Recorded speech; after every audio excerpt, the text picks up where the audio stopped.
আজকে সিটেট পরীক্ষা দিয়েছিলেন তাদের জন্য আপনাদের আনসার কি আমরা প্রোভাইড করতে চলেছি বাংলা ভাষার। তো এবার আমরা প্রথমে পেপার 2, ঠিক আছে, পেপার 2 এর আনসার কিটা প্রোভাইড করছি, পেপার 2 এর ল্যাঙ্গুয়েজ 1, ঠিক আছে।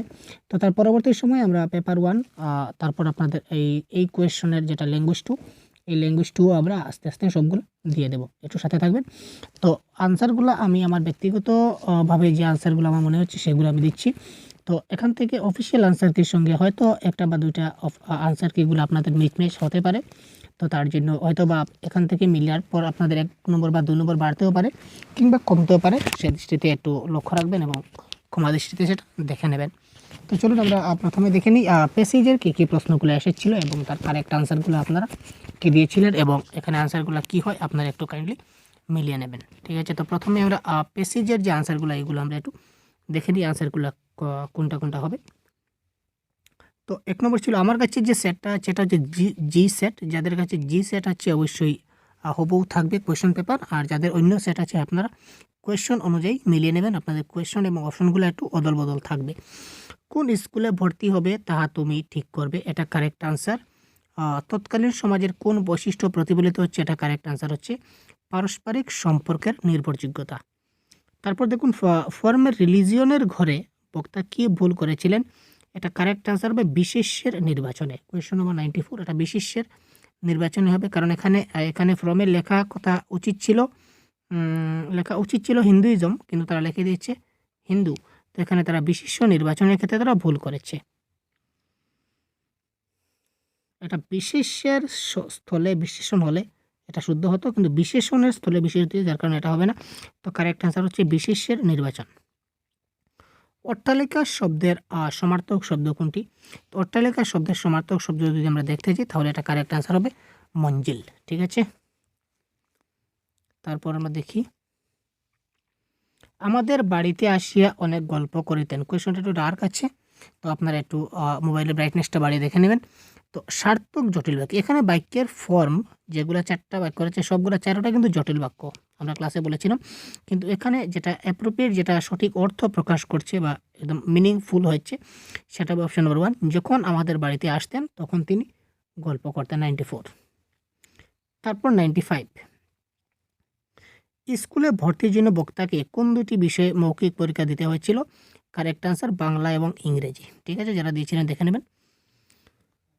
হেডমাস্টার মশাই ভর্তির দিনেই আমাদের প্রসঙ্গত একটু ইংরেজি শিখাইলেন, এটা তিনি প্রথম দিন একটু ইংরেজি শিখাই দিলেন, ক্লাসটা অতিরিক্ত করলেন এবং ছাত্ররা এটা কী করলো, ভয় পেয়ে গেল। এখানে ছাত্ররা একটু ডরিয়ে গেল এবং এখানে পেজে দেখেছিলাম যে ওরা ক্লাস 6-এ ভর্তি হওয়ার জন্য এসেছিল, কিন্তু উনি তাদেরকে ক্লাস 4-এ অ্যাডমিশন দিলেন, যেটা ওনার করা উচিত হয়নি। সুতরাং এটা কারেক্ট আনসার হবে অপশন নম্বর 96-এর অনভিপ্রেত, ঠিক আছে। গদ্যাংশটি কোন শ্রেণীর? যদি আমরা কোন শ্রেণীর যদি দেখি তাহলে এখানে আত্মজীবনী মানে কোনো একজন ব্যক্তির সম্পূর্ণ জীবনী নিয়ে বলা, প্রতিবেদন মানে রিপোর্ট, এটাও পাইনি। ক্ষেত্র সমীক্ষা মানে একটা সার্ভে, কোনো একটা এলাকা, কোনো একটা গল্প, কোনো একটা গ্রাম বা কোনো একটা জায়গা এরিয়ার এইগুলা এই মানে এখানে কি বলবো, সার্ভে যাকে বলে, এক কথা সার্ভে, কিন্তু এখানে সার্ভের কিছু পাই না। সুতরাং এটা হবে 97 শিক্ষামূলক সন্দর্ভ, ঠিক আছে। 97 গেল, 97-এর শিক্ষামূলক সন্দর্ভ। তারপর দেখি বক্তা তার ভাইকে স্কুলে ভর্তি করানোর দায়িত্ব কে নিয়েছিলেন? 98। তো এটা কারেক্ট আনসার হবে তার আত্মীয়ের পরিচিতজন, ঠিক আছে। তার আত্মীয়ের পরিচিতজন, এটা হবে কারেক্ট আনসার। এবং এক্ষেত্রে একটু কনফিউশন রয়েছে, এটা পরিচিতজনেরও আত্মীয় হতে পারে, একটু আপনারা দেখে নেবেন কাইন্ডলি। অফিসিয়াল আনসার কি এলে সঠিকটা বোঝা যাবে, তবে আমার লাগছে অপশন নম্বর 4, কিন্তু এখানে অপশন নম্বর 3 হতে পারে। প্রশ্নের মধ্যে ক্লিয়ার কিন্তু এই ধরনের কিছু দেওয়া নেই, প্রশ্নের মধ্যে একটু মানে কী বলবো, একটু জাবলা রয়েছে, যার কারণে ক্লিয়ার বোঝা যাচ্ছে না। বক্তার বাবা অর্থাৎ 2 পুত্রকে স্কুলে ভর্তি করার দায়িত্ব নিজে না নিয়ে গোপালদাকে দিয়েছিলেন, কারণ কি? পুত্রদের লেখাপড়ার আগ্রহ ছিল না। এটা কেন? এটা তো আমরা বলতে পারি না, এটা ভুল। যদি আগ্রহ না থাকতো তাহলে তিনি ভর্তি করতেন না, আগ্রহ ছিল। গোপালদার প্রতি তার পূর্ণ আস্থা ছিল, এটা শুদ্ধ বলতে পারি। সুতরাং কারেক্ট আনসার হবে ক ভুল এবং খ সঠিক। অপশন নাম্বার 4 যেটা রয়েছে এই প্রশ্নের অ্যাকর্ডিং টু জি সেটের, এটা হবে এই ক্ষেত্রে কারেক্ট আনসার। পরবর্তী আমরা দেখি কিছুটা কবিতার প্রশ্ন। কবিতার প্রশ্নগুলো ভেরি কনফিউশন ছিল, তবু আমরা মোটামুটি একটা সলভ করতে পেরেছি। তো বাকিটা অফিসিয়াল আনসার কি আসার পর দেখা যাবে। তো আপাতত আমরা মিলিয়ে নিই। তো 100 নম্বর প্রশ্ন, কবিতার শেষ দুটি পংক্তিতে উল্লেখিত আগুন জ্বালানোর ঘোষণাটি কিসের বার্তা দেয়? এখানে দেখেছিলাম, এখানে কবিতায় ছিল যে যেমনি আছে এমনি চলুক, আমরাও এখান থেকে নামবো না, যদি নামি তাহলে সমস্যা হবে। অর্থাৎ জিনিসটা একটা স্থিতা অবস্থায় ছিল। তো স্থিতা অবস্থার বিরুদ্ধে ওরা কী করেছিল? বিদ্রোহ করেছিল, বললো যে আগুন জ্বালিয়েছি, এবার তো নামতে হবে। দিশেহারা হবার ভয় আঁকড়িয়াছি পাল্লা, যে অর্থাৎ তারা যদি পাল্লাটা, অর্থাৎ তারা যেখানে আছে সেখানে থাকবে, তারা জানলার পাশে বসেছিল, এখান থেকে তারা সরবে না। তো দিশেহারা হবার ভয় আঁকড়িয়াছি, এটা কারেক্ট আনসার হবে। আত্মসচেতনতা, অর্থাৎ তারা যদি এখান থেকে যদি ছেড়ে যায় তাহলে তাদের সমস্যা হয়ে যাবে, তারা একটা নির্দিষ্ট জায়গায় পৌঁছতে পারবে না। সুতরাং এখানে তারা সচেতন ছিল, আমরা যদি হাল ছাড়ি তাহলে কিন্তু পড়ে যাব। কবিতাটার মধ্যে কবি মূলত কি প্রকাশ করেছিলেন? এখানে আমরা বারবার দেখেছিলাম আমাদের কবিতার মধ্যে কিন্তু আমাদের দেওয়া হয়েছিল। দেখুন, আমরা চলেছি, আমাদের কবিতা আমাদের মানে আমাদের সবাইকে নিয়ে এখানে ছিল। তো যেহেতু আমাদের ছিল, তাই একটি ব্যক্তিগত ভ্রমণ আমরা বলতে পারি না, ব্যক্তিগত ভ্রমণ বলা যায় না। আর মুক্ত সামাজিক জীবনের ছবি নয়, কারণ মুক্ত হলে ফ্রি ছিল, এখানে ফ্রি নয়, একটা ডাউটফুল পরিবেশ ছিল, একটা অবরুদ্ধ সমাজ ছিল, মানে একটা কনফিউশনের মধ্যে ছিল সমাজটা। তাই কারেক্ট আনসার হচ্ছে অপশন 4, অবরুদ্ধ সামাজিক জীবনের ছবি। কবিতার শেষ দুটি পংক্তিতে যুবাকারা, আগে বলেছিলাম স্থিতাবস্থা, আগেটা যদি স্থিতাবস্থা হয় তাহলে এটা হবে সামাজিক স্থিতাবস্থা ভাঙ্গার অগ্রদূত। অষ্টম স্তবকে উল্লেখিত মাঝে মাঝে ঝাঁকুনির ফলে কি হয়? প্রশ্নে ডাইরেক্ট লেখা আছে অষ্টম স্তবকে, যে মাঝে মাঝে ঝাঁকুনি দিলে কি হয়? স্বপ্ন আভাসগুলো নষ্ট হয়ে যায়, স্বপ্নগুলো সব মুছে যায়। ঠিক আছে, স্বপ্ন এবং বাস্তবের এগুলো মুছে যায়। তো কারেক্ট আনসার হবে স্বপ্ন বাস্তবতার ঘোরটা কেটে যায়, এটা হবে কারেক্ট আনসার। একটা সুড়ঙ্গের মধ্য দিয়ে চলেছি চলেছি আমাদের মন্থরযান, এই মন্থরযান, এখানে কিংবা শব্দটির দরকার হলো কারণ কি? এই চলায় আমাদের কোনো ভূমিকা নাই, এই চলায় অগ্রগতি নাই। তো এই কিংবা শব্দটার দরকারটা কেন? এখানে দুটার মধ্যে কিন্তু একটাও কিন্তু ওরা পায়নি। সুতরাং এই এখানে যদি বলি তাহলে কি বলবো? 105, 105-এর কারেক্ট আনসার ইয়েস। এখানে যদি দেখি এই চলায় আমাদের সক্রিয় ভূমিকা নেই বলেছে, এটা কারেক্ট হবে। আর অগ্রগতি নেই, এটাও কারেক্ট, কোনো অগ্রগতি পাচ্ছি না, সুতরাং এই দুটোই হবে কারেক্ট। এরপর দেখুন প্যাডাগজি যেটা প্রশ্ন, প্যাডাগজি প্রশ্ন, এই 106 নম্বর যেটা প্রশ্ন এখানে আসছে, এই প্রশ্নের যেটা এই ধরনের প্রশ্ন এবার প্রথম সিটেটে আপনাদের এসেছিল, তার আগে কিন্তু এই ধরনের প্রশ্ন কিন্তু কখনো আমরা দেখতে পাইনি, বাকি সব ধরনের প্রশ্ন এসেছিল। আরেকটা ধরন আছে, দেখিয়ে দেবো, যে দুটা সিস্টেম এবার নতুন এসেছে, মানে মাধ্যম তারা স্টার্ট করেছে এবার। তো এই সিস্টেমের প্রশ্ন কিন্তু কোনো পরীক্ষা আজ পর্যন্ত আসেনি, এটা নতুন এসেছে। তো এখানে দেখুন কোন রেজিস্টারকে প্রতিনিধিত্ব করে? এটা কারেক্ট আনসার কী হবে আমরা দেখি। ভারতীয় সংবিধান প্রতিটি নাগরিকের সমান মর্যাদা দেয়, অর্থাৎ নারী পুরুষ সহ বিভিন্ন জাতপাত ধর্ম বংশ শিক্ষাগত অর্থনৈতিক প্রেক্ষাপট থেকে আগত প্রতিটা মানুষই সংবিধানের দৃষ্টিতে সমান।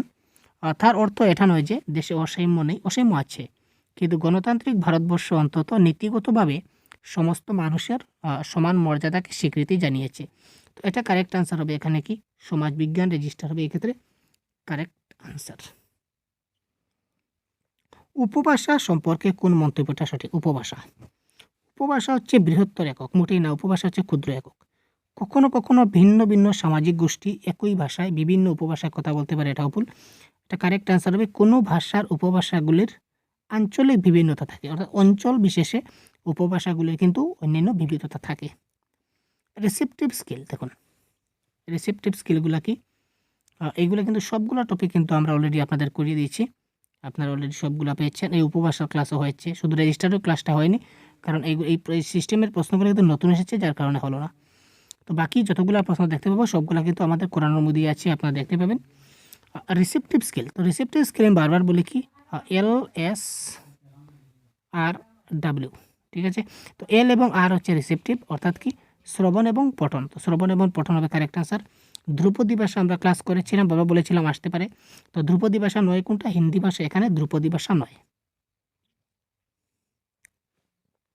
এখানে দেখুন নথিবদ্ধ যদি থাকে, শিক্ষার্থীরা নথিভুক্ত করবে কি করবে? পোর্টফোলিও, এটা কারেক্ট আনসার পোর্টফোলিও। তো পোর্টফোলিও অ্যানেকডোটাল রেকর্ড সবগুলো ক্লাস হয়েছিল। এখানে দেখুন নিচের কর্মভারটি ইন্টিগ্রেটেড দক্ষতার পোষকতা করে। এখানে ইন্টিগ্রেটেড মানে প্রজেক্ট ওয়ার্ক মানে সবাই মিলে, তোমরা সবাই মিলে একটা প্রজেক্ট ওয়ার্কে, ইন্টিগ্রেটেড মানে সবাই মিলে কাজ করবে, ঠিক আছে। সবাই মিলে যখন কাজ করবে তাদেরকে একটা কাজ দিলাম, ইন্টিগ্রেটেড মানে সবাই মিলে কাজ করবে। সুতরাং একটা প্রজেক্ট ওয়ার্ক যদি ক্লাসে যাই যে তোমরা সবাই মিলে এই প্রজেক্টটা তৈরি করে আনবে, সুতরাং সবাই মিলে ইন্টিগ্রেটেডভাবে কাজটা করলো, সুতরাং সেটা হবে কি প্রজেক্ট ওয়ার্ক। আচ্ছা, মরুভূমি সেখানকার আবহাওয়া সম্বন্ধে 5টা বাক্য বলো। আচ্ছা, মরুভূমি সম্বন্ধে একটা কারেক্ট আনসার হতে পারে ভালো টাস্ক। কারণ আমরা যদি আমাদের ইবিএস দেখি, তো আমাদের ইবিএসে কিন্তু মরুভূমি সম্বন্ধে কারেক্ট আনসার আছে। তো মরুভূমি কিন্তু ভূগোলে আমাদের আছে। তো এখানে কারেক্ট আনসার হচ্ছে ভালো টাস্ক, কারণ শিশুরা অবশ্যই ভূগোল পড়ার সময় মরুভূমি সম্পর্কে জেনেছে এবং সে সম্পর্কে বলার ইনপুট পেয়েছে। এবং সিবিএসসির যেগুলো বই আছে সেগুলো মোটামুটি আমি বেশি স্টাডি করিনি, ইবিএসটা, বাকি সব সাবজেক্ট স্টাডি করেছি। তো ইবিএসে সেই ডিজার্ট চ্যাপ্টারটা আছে কি না নেই সেটা ঠিক আমার জানা নেই। যদি সিবিএসসির বইতে যদি না থাকে তাহলে ওরা কিন্তু সিবিএসসির বইতে কিন্তু কারেক্ট আনসার ঠিক করবে। যদি থাকে তাহলে এটা কারেক্ট আনসার হবে, ভালো টাস্ক নয়। কারণ কোনো শিক্ষার্থী মরুভূমি বিষয় নাও জানতে পারে, কিন্তু আমার লাগছে কারেক্ট আনসার এখানে 3 হওয়াটা উচিত। আচ্ছা, ভাষা শিখনে যদি দেখি সিস্টেমেটিক কম্পিটেন্স, তো শিক্ষক 113 কারেক্ট আনসার এখানে কি হতে পারে 113। তো এটা কারেক্ট আনসার হবে ভাষা একটি প্রণালী হিসেবে কাজ করে, তা অনুধাবন করা এবং প্রয়োগ করা, এটা হবে কারেক্ট। 6ষ্ঠ শ্রেণীর শিক্ষিকা পাঠ্য বিষয়ের সঙ্গে শিক্ষার্থীদের পূর্বজ্ঞান এবং অভিজ্ঞতার সংযোগ ঘটানোর জন্য অনুশীলন করান, কিন্তু কোনো গল্প পড়ানোর আগে তিনি শিক্ষার্থীদের সেই গল্পের ছবিগুলি দেখান। বারবার ক্লাসের সময় বলা হয় যে আমরা পাঠ পড়ার আগে আমরা কী করি, পাঠের আগে কী করি, তাদের পূর্ব অনুমানগুলো করতে আমরা কী করি, বিভিন্ন গল্প বলতে পারি, বিভিন্ন সম্বন্ধে গল্প বলি, এই রিলেটিভ যেগুলো গল্প আছে অনেকগুলো তার সঙ্গে গল্পগুজব করতে থাকি, বা বিভিন্ন ছবি তাকে দেখাতে পারি, যাতে এই পাঠ্য কী পড়াচ্ছে এই বিষয়ে তার পূর্ব অনুমান সে করতে পারে। জাতীয় শিক্ষানীতি হিসাবে নিচের কোনটা সঠিক নয়? এটা কারেক্ট অ্যান্সার হবে অপশন নাম্বার 1, বিদেশি ভাষা ত্রিভাষা সূত্রের অন্তর্গত নয়, ঠিক আছে। কারণ ত্রিভাষা নীতির মধ্যে কিন্তু আমাদের ইংলিশটা কিন্তু ত্রিভাষা নীতিতে রয়েছে, এবং ইংলিশটা হচ্ছে একটা বিদেশি ভাষা বা ফরেন ল্যাঙ্গুয়েজ আমরা জানি। তো এই বিদেশি ভাষা বা ইংলিশ ভাষাটাও কিন্তু ত্রিভাষা সূত্রের মধ্যে অন্তর্ভুক্ত আছে, কিন্তু এখানে বলেছে অন্তর্ভুক্ত নয়, তার মানে কোনটা সঠিক নয়, সুতরাং এটা সঠিক নয়। কন্টেস্ট গ্রামার, আচ্ছা কন্টেস্ট গ্রামার হিসাবে নিচের কোন কৌশলটা, এই যে ব্যাকরণিক উপাদান যেগুলো আছে এইগুলো একটা প্রসঙ্গ ভিত্তিক ব্যাকরণ যখন শেখাবো তখন ভাষিক উপাদানগুলিকে লক্ষ্য করানো এবং দৈনন্দিন বাস্তব জীবনে সেগুলোকে ব্যবহার করবো এবং তাদের আবিষ্করণে উৎসাহ দেবো যে তোমরা এগুলা কী করো, আবিষ্কার করো, আমরা তোমাকে সাহায্য করব। তো এর ক্ষেত্রে কারেক্ট আনসার হবে আবিষ্করণ পদ্ধতি বা ডিসকভারি মেথড।